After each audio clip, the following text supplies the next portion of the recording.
The New York Times, a former newspaper, has issued a new style book to its reporters intended to minimize the occurrence of anything that might make them feel unsafe, like journalism. Times executives were reluctant to issue the style book in printed form because they feared that might look too harsh for the reporters' sensitive eyes and might create a conflict in which the privileged white background of the page could overwhelm the marginalized black print. Instead, the Times produced the style book in the form of a talking Cabbage Patch doll, dressed in a checkered onesie and delivered to the desks of journalists by a cartoon stork. The journalists then pull the string of the doll, and it recites the style book in gentle, childlike tones reminiscent of a babbling toddler or indeed of the journalists themselves. The style book's words will be accompanied by a selection of music box lullabies ranging from Hush Little Baby to the Internationale. The new guidelines include these rules. 1. Black people are magic. They are almost holy figures who cannot even be looked upon, especially when they're looting a Costco. Only when the sacred essence of black existence is recognized by reporters will we begin to be able to speak of them without being hounded out of a job or sued for more money than we care to spend on telling the truth. 2. Donald Trump is also magic, only his magic is very dark. Everything he does and says is very bad and evil. He cannot be covered objectively because if you did that, he would devour your mother. He would be like the evildoer who can't be named in the J.K. Rowling books if J.K. Rowling hadn't said that transgender women weren't actually women, so that she has become the evildoer who can't be named instead. 3, we apologize. Whatever we said, we're sorry. Also, we resign. We will seek forgiveness at the feet of black people who are magic. The Times style book is available on request. Diapers sold separately. Trigger warning. I'm Andrew Klavan, and this is The Andrew Klavan Show. I feel hunky-dunky. Life is tickety-boo. Birds are winging, also singing hunky-dunky-doo. Ship-shaped, ipsy-topsy. The world is zippity-zing. It's a wonderful day. Hurrah, hooray. It makes me want to sing. Oh, hurrah, hooray. Oh, hooray, hurrah. All right. I can't believe you get this level of satire for free. It's criminal. So you should sign up for my YouTube channel, the Andrew Klavan YouTube channel, where you get all these openings, which a lot of times are too hot to run on the actual Daily Wire site. I'll be gobsmacked if they actually put that one up. But you do get them whole and live right there, whole on video right there on the YouTube channel. And recently, I can't believe this. I cannot believe how small and petty Michael Knowles has gotten. He has been competing with me to get more. I mean, I would never do this to him, but he has been competing with me to get more subscriptions on his, and he has actually outstripped me. So I want you guys here, and we're following your comments too. Here's one from Feeling Dangerous 113. He says, I will unsubscribe from Knowles' channel if this gets featured tomorrow. So I feature that without comment. But, you get the message, right? You understand the dog whistle here, what I'm saying to you. All right. One of the central themes of this show is that the major problem in this country is not the people. It's the wall of lies, what I call the empire of lies that stands between the people and the truth. And I'm talking, of course, about the devil's trinity, the academy, the press, and the entertainment industry, 3 businesses which are defined by the fact that their assertions are never tested against real life. They can sell us socialism, but they never have to take responsibility for the utter failure of socialism everywhere. They can demonize conservative voices and censor conservative voices, but they never have to confront the fact that it's almost always conservative solutions that actually solve our problems, while left-wing solutions almost always make them worse. And they can demonize America without facing what the world would look like if America were gone. Spoiler alert, it would look bad. But of all the things they do, all the things the empire of lies does, the cultural crimes they commit, the worst of them, I think, may be their demonic work on race. Race is a creation of racists. Racists create racism. There are genetic traits, there are ethnicities, there are cultures. No one expects the average Italian from Italy to behave in the same way as the average Englishman from England or the Maasai tribesman from Kenya. But we're all children of God, made in God's image, and we can act that way. But if we're all going to live in the same country, this country, we have to treat each other like children of God and like we're made in God's image. And we have to accept the values that arise from that assertion, namely Western values, American values, e pluribus unum, right? Out of the many, one. Because we already know what a world of identity politics looks like. We already know what it looks like when we cling to our race and we cling to our racial identity. It looks like war and hatred. That's the history of the world up till now. Up till now, it's all been identity politics. That changed. The possibility of change was created with the creation of America and the idea of the melting pot. That's the new idea. Identity politics is the old idea. The progressives are always progressing into the past. But the empire of lies has so dominated the narrative that they make it impossible to talk without talking about race. Even I have started talking about black people as if somehow black people are a separate entity, a race different from other people, when really the fact is they benefit from the same things as everyone else: faith, a good job, marriage, morality, and they suffer if they are treated differently, as in affirmative action, or Black Lives Matter, or being absolved of personal responsibility for their own betterment when the rest of us have to do it ourselves. Right now, this moment, I know the empire of lies has struck back and scored what looks like a major victory in dividing us and in keeping our citizens of color under the boot heel of their infantilizing left-wing systems. It is time for us to grab our lightsabers like Jedi, because the movie ain't over yet. All right, let us talk about LifeLock, because you got to protect yourself online. You've got to do it because you can just be going along. You think who would want your information, right? You know, you're not the most important guy. You're not a gazillionaire. Who would want your information? They are out there. The bad guys are out there. And now the April 15th tax filing deadline was pushed off to July 15th, so it's still up ahead. And that's a good thing. But the extension also gives additional time to fraudsters to mine for data to sell. Proactive approaches to protection are more important than ever. The Government Accountability Office found that fraudsters used false identities to steal at least $1.68 billion in tax refunds in 2016. Don't let it happen to you. LifeLock is a leader in identity theft protection. If you become a victim of identity theft, and this is a big deal because it's so hard to put Humpty Dumpty back together again once they do steal your identity, but LifeLock can help you restore your identity easier than what you can do on your own. LifeLock detects a wide range of identity threats, like your social security number for sale on the dark web, and they will alert you to that. No one can prevent all identity theft or monitor all transactions at all businesses, but LifeLock can see threats that you might miss on your own. Join now and save up to 25% off your first year. Go to lifelock.com/Klavan.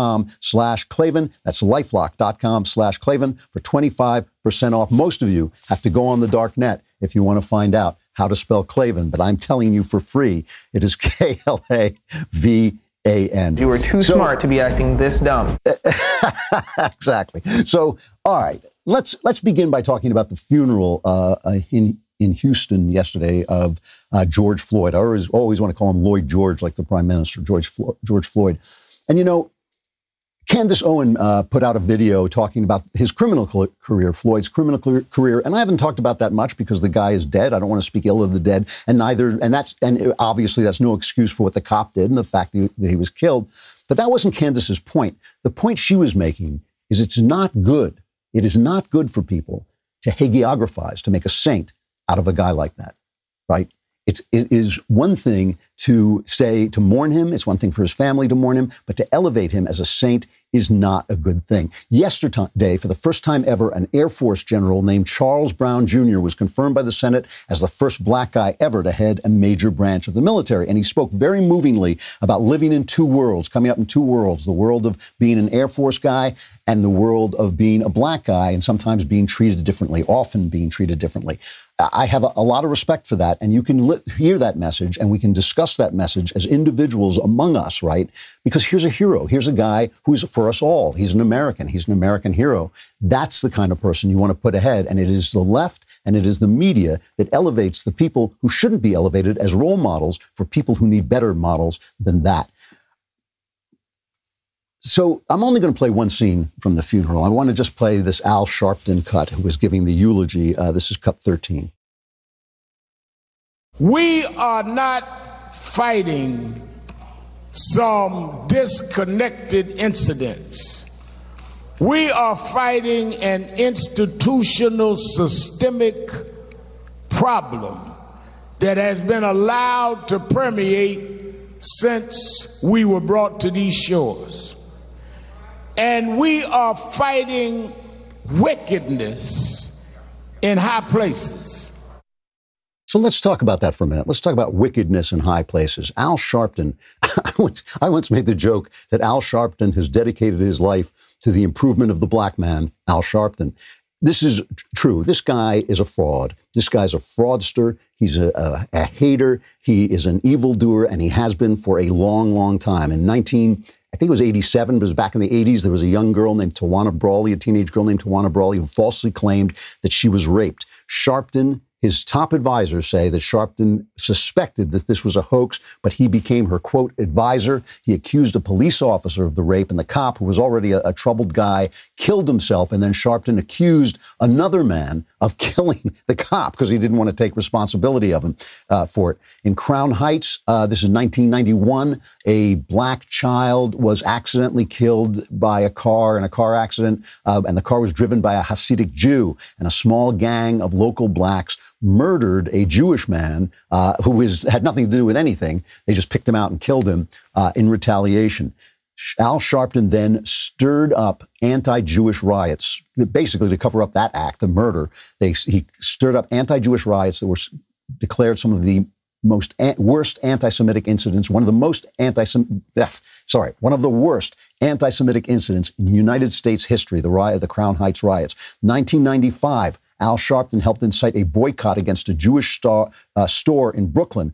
He inspired the protesters who had days of protests, which finally only ended when one angry protester shot 4 whites in the man's store and then set the place on fire, killing 7 people, most of whom were Hispanic. Al Sharpton, the work of Al Sharpton, again, we remember the 3 white lacrosse players he accused falsely, or helped accuse falsely, of committing a rape of a black woman that they did not commit. He helped stir up the Michael Brown riots, and we remember the gentle giant Michael Brown, another incident like this, who was seen even by Obama's Justice Department, was found to have assaulted a police officer and gotten shot in that act. And that became the Ferguson riots, which left Ferguson virtually unpoliced, virtually destroyed near St. Louis, and really destroyed this. So that's who's talking at that funeral. That's who's talking about wickedness in high places. Al Sharpton, who, by the way, all this time owes the government $4.5 million in taxes, right? Now, it is not just black people who elevate the worst to lead them, right? It is not that, obviously Hillary Clinton was a major leader. Teddy Kennedy, the lion of the Senate, who left his girlfriend to drown. And we get hit all the time with the bad behavior, and he does commit bad acts of Donald Trump. We get hit with that. But the point is, we're held to that responsibility. We have to answer for the responsibility of our leaders. They don't. The blacks don't. The left doesn't. And what does that do to them? It degrades both the blacks and the left. It degrades anybody who is under the aegis of the left, is degraded by the fact that their evildoers are elevated to high places while the media turns a blind eye. Barack Obama had Al Sharpton continually coming to him, talking to him. And under Barack Obama, the relations between whites and blacks got worse. What were they talking about? What were they gaming? What was going on in the scandal-free Clinton, Obama administration, right? So, this is the thing. It is not that we can't talk to somebody like the general in the Air Force, who is now the head of the Air Force, the first African-American to lead a major branch of the military. Colin Powell was just, he was the head of the Joint Chiefs of Staff, but he never led one of the branches of the military, right? Instead of talking to that guy, who we can talk to, he tells us things about his life as a black man in a conservative organization, in an organization that we all respect and look up to. He's talking about his life. Anybody can hear that. Just like we heard the Jews when they talked about what it was like for them when they first came into the country coming up, just like we heard from the Irishmen and the Italians. And we know this is a long-standing story. The black story is different because they were brought over as slaves. And because of Jim Crow, that does make their story different. It makes it more intractable. The fact that they wear their race on their skin color, although that doesn't seem to hurt Asians, so maybe that's not as big a deal as they think it is. But still, this is a long, long history going on. And of course, we can listen to that. But why are we listening to Al Sharpton? Why are we elevating the Michael Browns and the George Floyds? That is the point. I don't want to run the guy down. I don't want to, I know his family's mourning and all this, and that's not the point at all.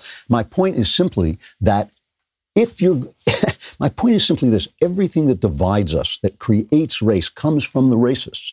It comes from the racists. I've said this before. Leftism is racism. Identity politics is racism. It never makes anything better. It doesn't make anything better to treat one another differently if we're all going to be Americans. Diversity is not our strength. Diversity is not our strength. Western culture is our strength. The culture of America is our strength that allows diverse people to live together in peace. That's never happened. That's an experiment we're doing. It is an experiment we're doing, and it was working. It was getting better in the 60s. It was getting better until this incredible barrage of great society handouts and entitlements created this barrier between one race and another. Basically, the idea was one race was going to work and be fine and live their lives, and then the other race was going to be given this money. And I keep saying this about everybody, not just about blacks. If you give people money, if you don't give them jobs, if their life doesn't have meaning, that's not helpful. That just creates dependency. It's like a drug. It's just,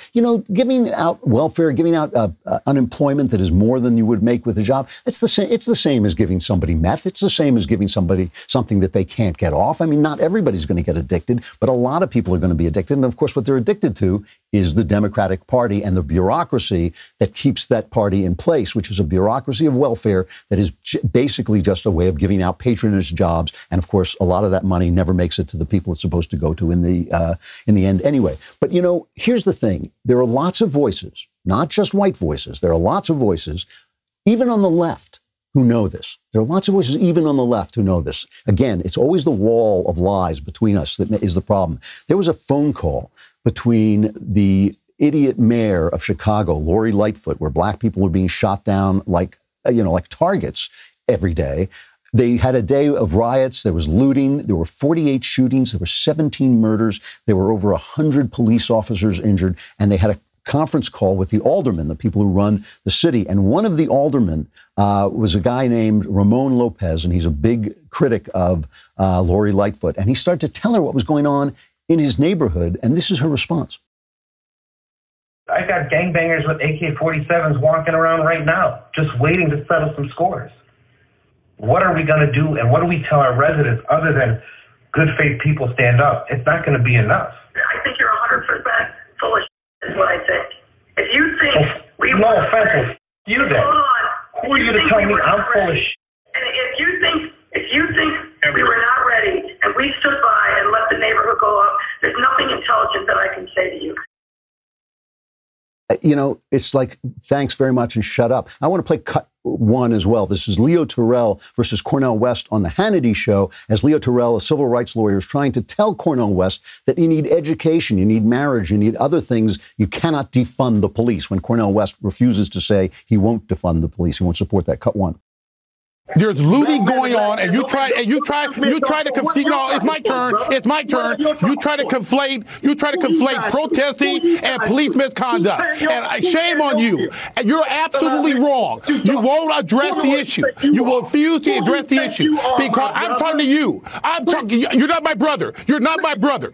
You are hurting black people by acting this position. You are taking the wrong position. No, my brother. That stuff plays out. That plays out. Address the question.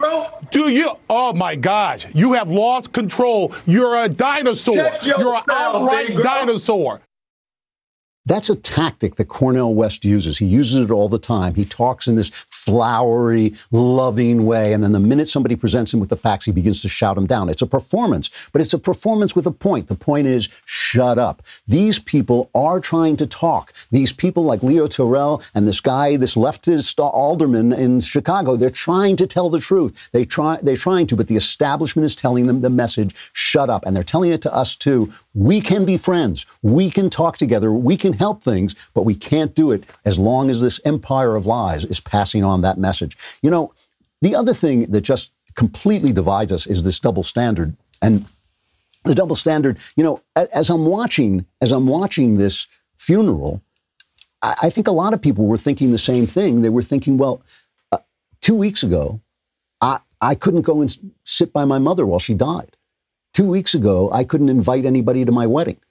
2 weeks ago, I couldn't invite anybody to my mother's funeral.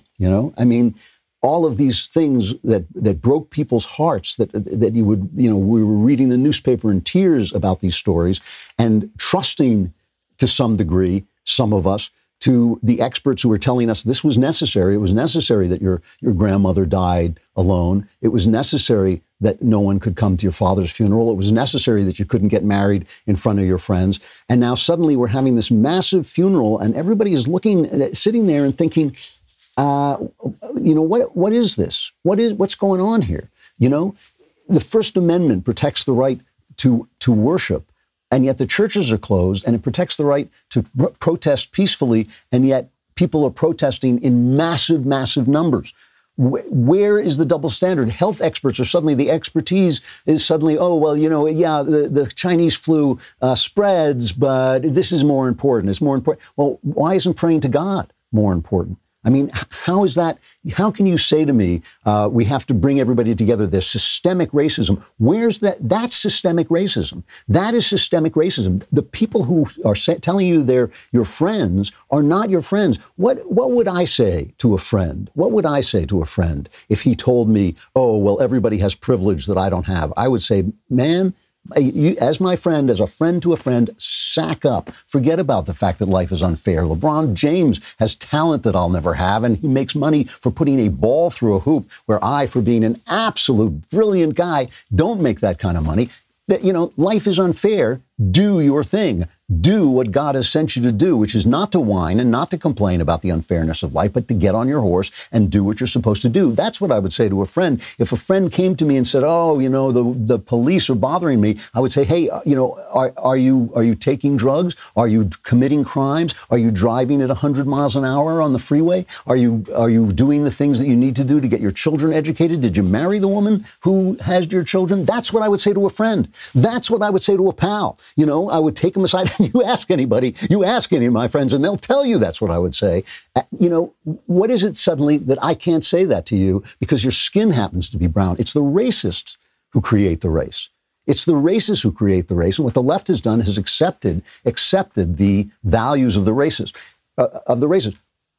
Were there racists in this country? Were there racist systems, systemic racism in this country? You bet there were. You bet they were. And they targeted African Americans specifically. And there's legacies of that. And my heart bleeds for it. But the thing is, the past will never be fixed. The past will never be fixed. It can only be let go. And the only people who can let go are the victims. It's totally unfair. It's a totally unfair system, but I didn't make it. That's the system. And you know what? Crying about it, yelling about it, screaming at me about it, doesn't change one thing, not one little thing. It's still the system. You got to forgive and let go. When Jesus said forgive, he wasn't talking about forgive after this, forgive after that. He was just talking about letting it go. Let it go.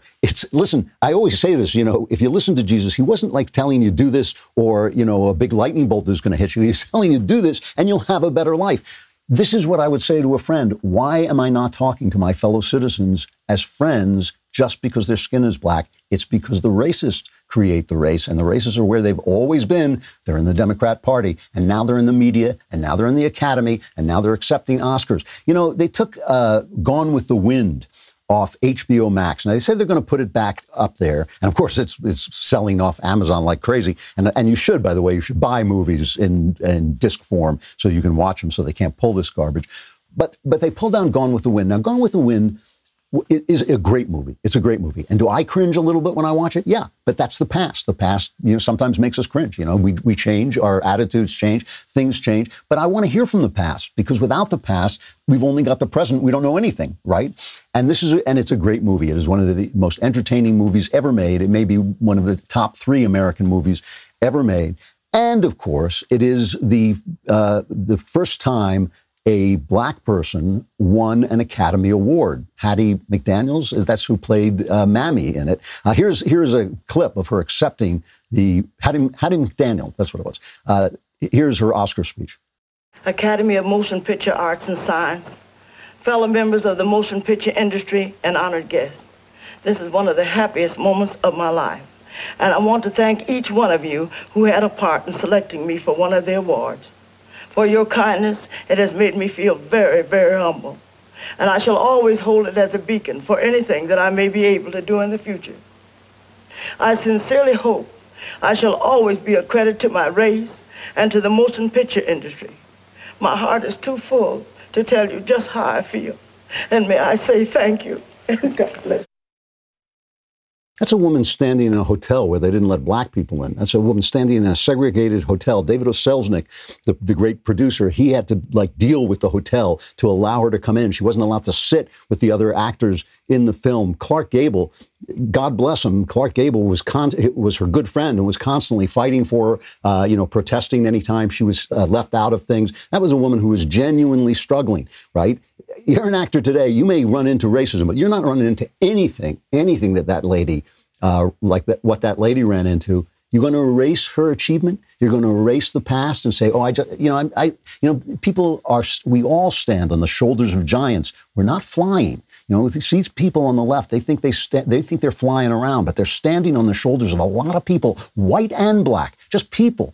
Good people, who flawed people, sinful people. They're standing on their shoulders with all the freedoms they have. You erase the past, you erase all that progress, all that work, all that achievement, and all that pain as well, all that sorrow and pain as well. What are they talking about? And what does it do to us now? What does it do to us now that I can't get, this great old movie? Because what? Because what? Somebody's going to be offended because someone's a little snowflake and can't stand to see that the past used to be different than the past was different than the present, that the past is another country. How does that bring us together? How does that not separate us? The thing about it is, if you want to be black forever, like the Native Americans, they want to be Indians forever. They want to keep on the reservation. And look how that's worked out for them. Not so good. It doesn't work out that well. There's only one answer in a multi-ethnic society, and this is the multi-ethnic society. Here it is. It's not anywhere else. Look at the streets of China. They don't look as like the streets of New York. It's here. This is where the experiment is taking place. We know the answer. The answer is, you were made in the image of God. I'm going to treat you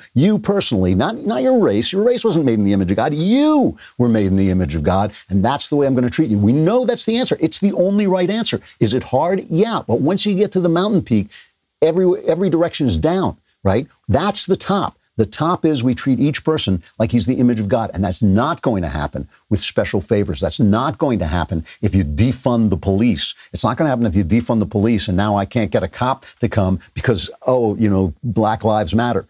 Again, every time they say Black Lives Matter, it goes right up my spine. I know what they're saying, except they are basically an extremist leftist organization that's not really fighting for black lives. They're just fighting for leftism. So it doesn't matter to me what the slogan might mean.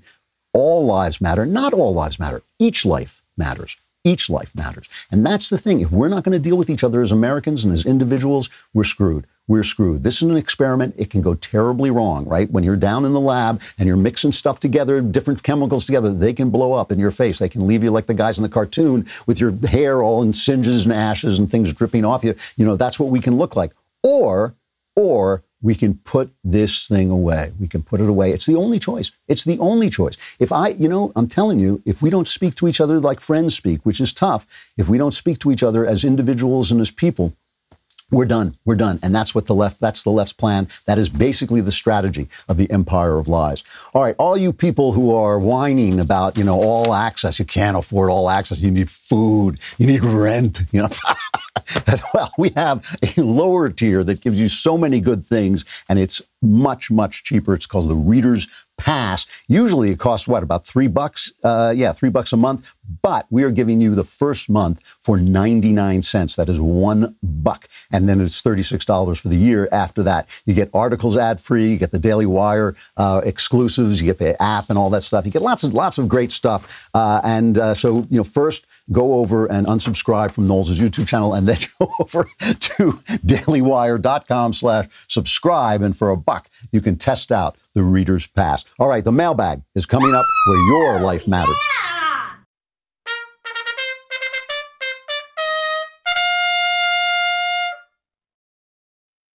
All right, the mailbag.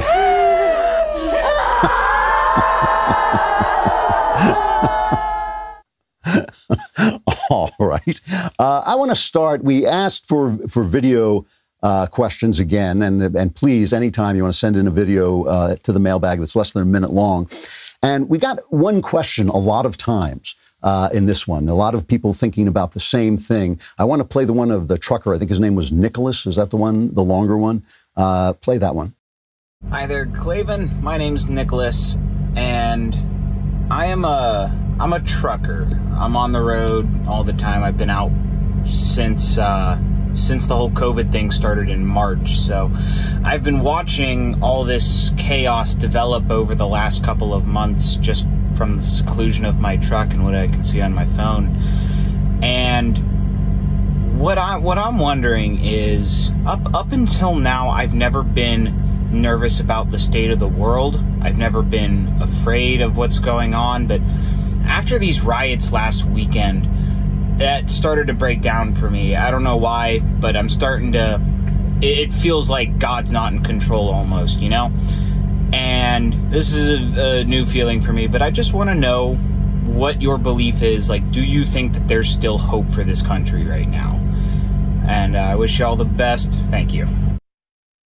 Well, the answer to that question, do I think that there's hope for this country, is absolutely. Absolutely, I think there's hope for this country. Are we going through a bad patch? We certainly are. We've had two crises. And, you know, these two crises are one crisis, right? The left has obviously used the George Floyd killing to cause as much trouble as possible. And it looks like, right this minute, it looks like it's working. But remember, we've been locked down for 3 months. And that's part of the story, too. That would not, you know, all these people have lost their jobs. They closed the economy. The economy has not yet come back. And so that's a problem. And I have to tell you, I don't think Donald Trump is doing the right thing by staying silent.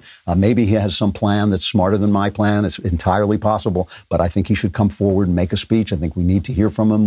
This is not something, you know, that kind of leadership has to come from the top. And he has not done that. And I don't know why he hasn't done it.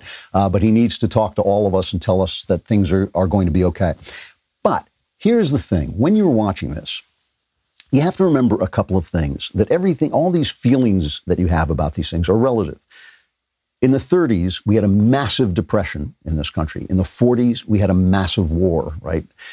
In the 60s, things went nuts. In 1 year, there were 3 major assassinations of leading figures, including, the brother of the president and Martin Luther King. I think that was all in one year.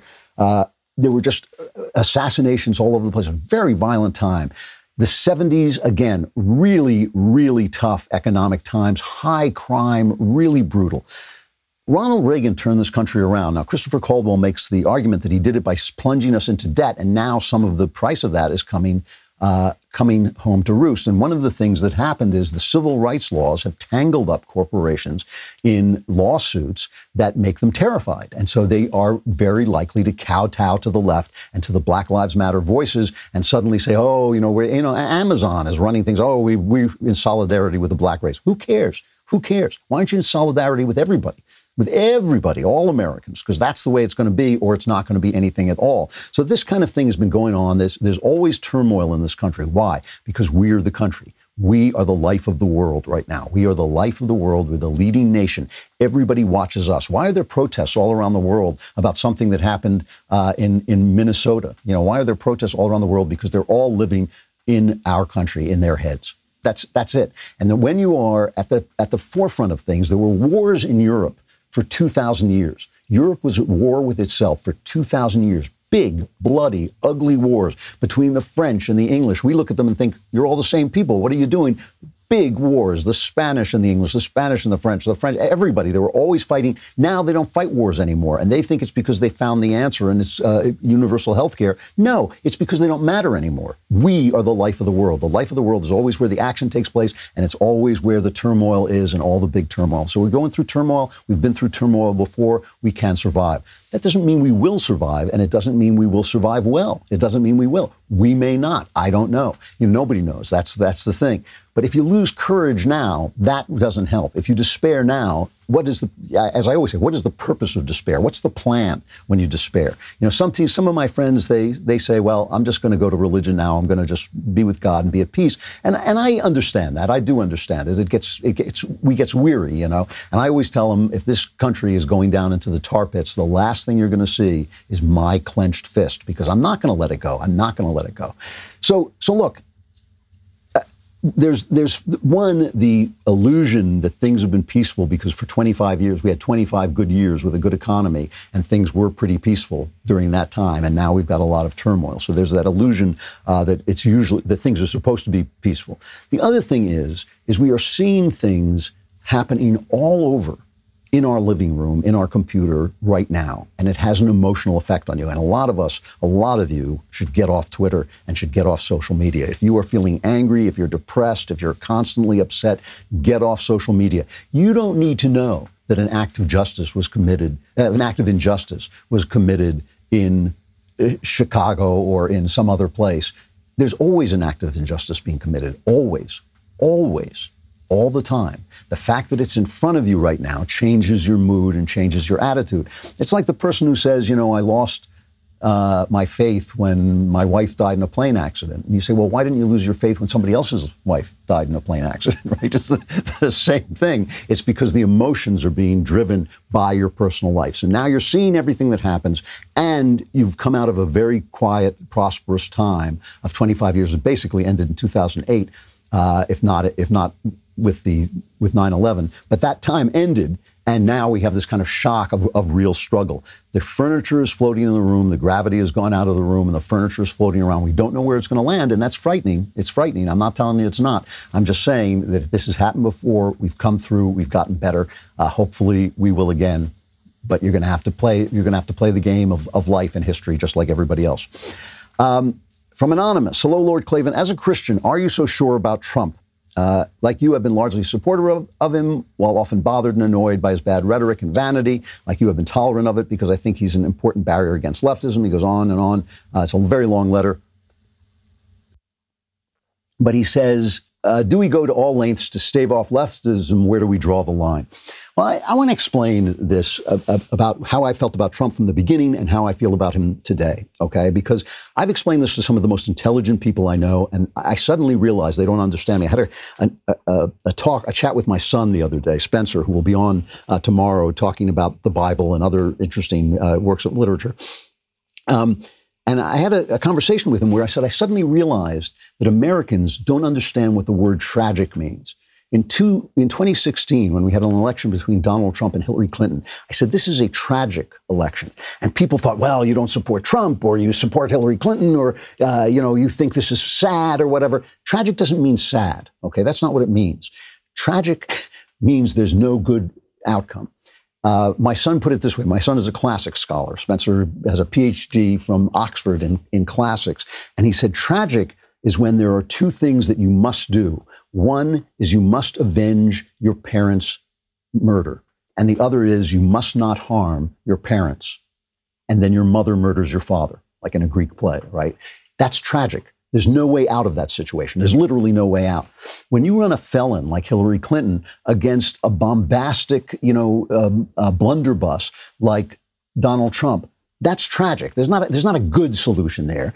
I chose what I thought was going to be the better solution, which was Trump, and I'm convinced it was indeed the better solution.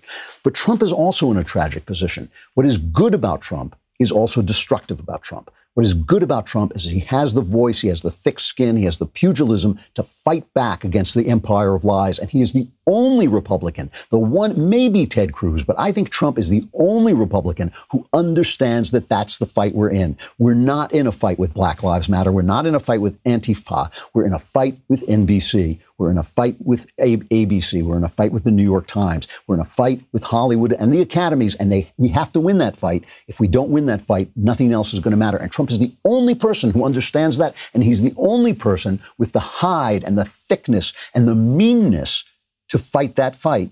And because he is thick and because he's pugilistic and because he's mean, he's a very, very unappealing character. Now, he may not be unappealing to you, but he's unappealing to a lot of people.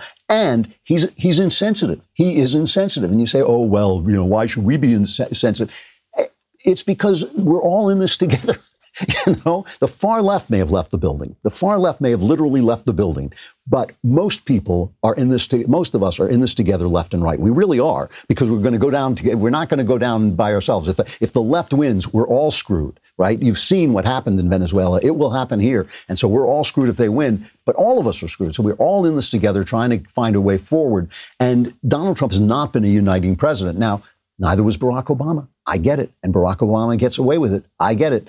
But still, that's what I mean by tragic. So it's a tragic election. So as Christians, you ask me as Christians, do I support him even though he does the wrong thing? Yeah, I do. I mean, I support him because I think he is the best of our tragic choices right now. I hope we emerge into a new time when there are non-tragic choices, and that'll be by the hand of God if it happens. But until that day happens, I'm going to support the better person with the better outcome because I think that's the Christian thing to do. I think the Christian thing to do is to do what will produce the least suffering for me and my neighbors and my country. And I think it's Trump.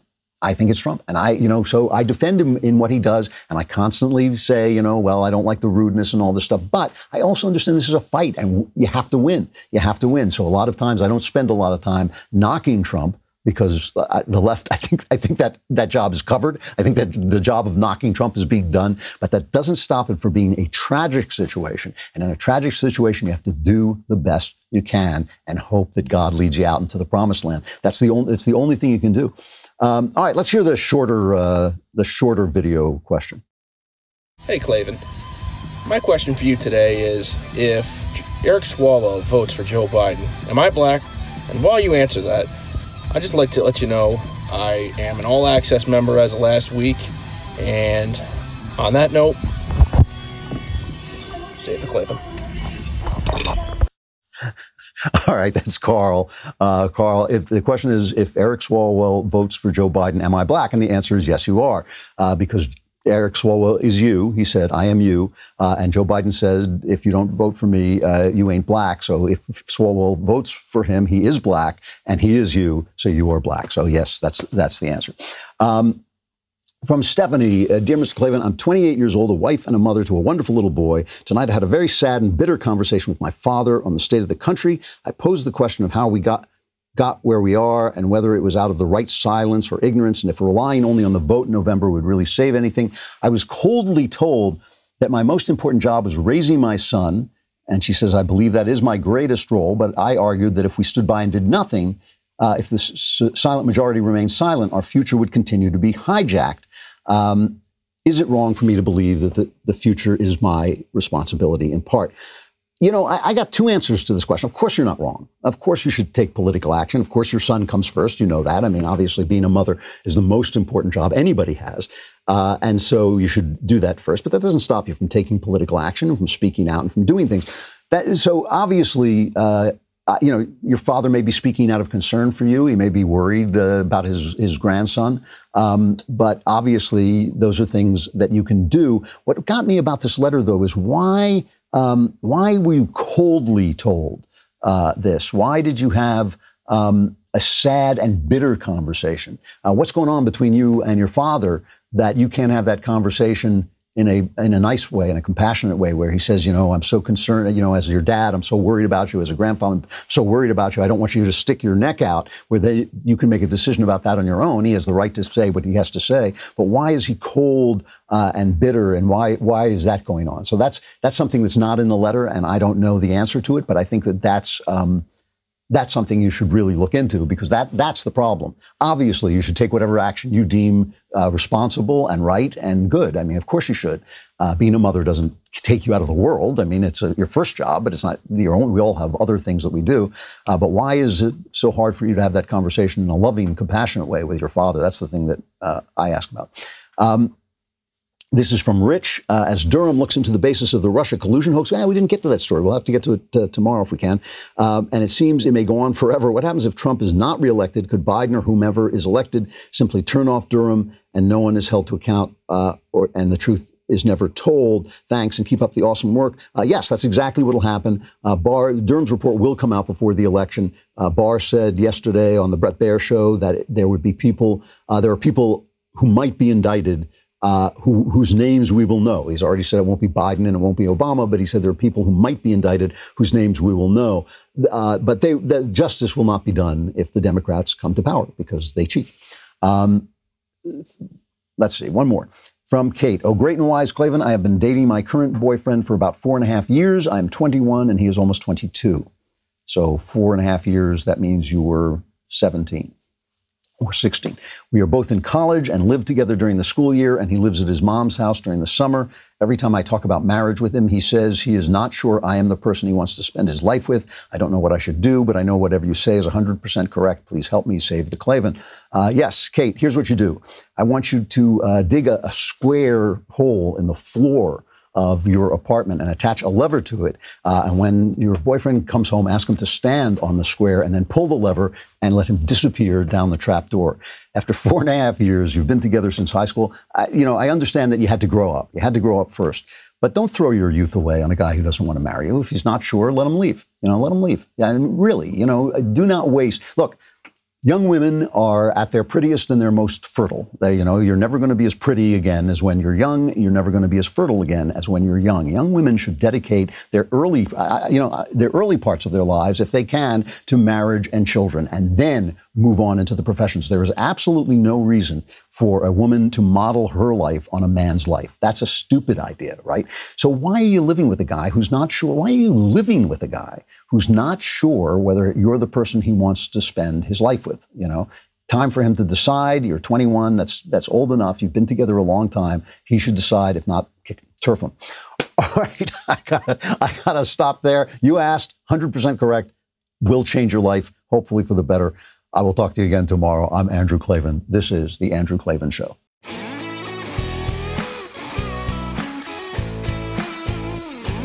The Andrew Klavan Show is produced by Robert Sterling. Executive producer, Jeremy Boring. Technical producer, Austin Stevens. And our supervising producer is Mathis Glover. Assistant director, Pavel Wydowski. Edited by Adam Sayevitz. Audio mixed by Robin Fenderson. Hair and makeup is by Jesua Alvera. Animations are by Cynthia Angulo. Production assistants, McKenna Waters and Ryan Love. The Andrew Klavan Show is a Daily Wire production. Copyright Daily Wire 2020. Candy companies issue statements on the race riots. Never thought I would say that. The crime rate soars, and the experts change their tune on coronavirus yet again. Check it out on The Michael Knowles Show.